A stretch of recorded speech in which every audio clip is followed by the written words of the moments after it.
वनवास तरी झाले ना उदास. शेजारताईची परिस्थिती सांगतो या गाण्यात. शेजारताईची परिस्थिती कशी बाई कमी एकदम कमी करा. शेजारताईची परिस्थिती सांगणार या गाण्यातून की बघा या ठिकाणी आता तिने एवढं चांगलं घर बांधलंय म्हणून मला सांगायचंय. जर आवडलं तर सगळ्यांच्या टाळ्या पाहिजे. थोडासा आवाज आहे फक्त माईकला. आधी काढीला वनवास तरी झाले ना उदास.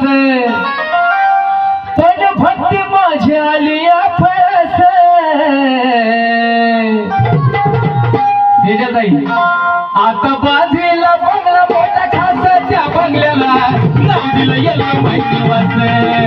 आता बाजूला बंगला मोठा खास त्या बंगल्याला नाव दिलं येल्लो माई निवास.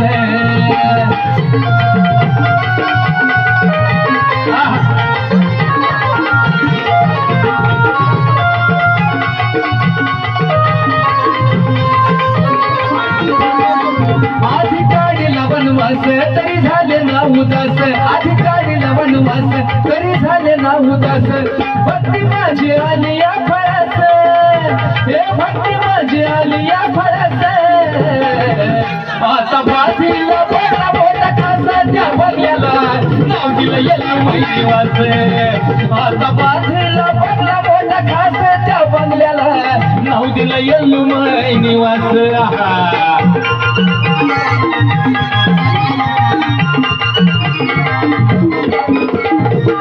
या ठिकाणी जे बक्षीस मिळाले आमचे गुरु नाव काय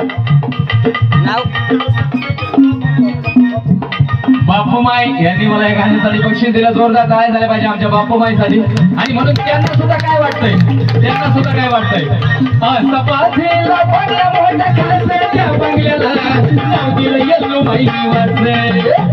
सपाथीला बंगला मोठा खास त्या बंगल्याला नाव दिलं येल्लो माई निवास. बजरंग रणदिवे यांनी सुद्धा या गाण्यासाठी बक्षीस दिलंय म्हणून सांगायचं आहे.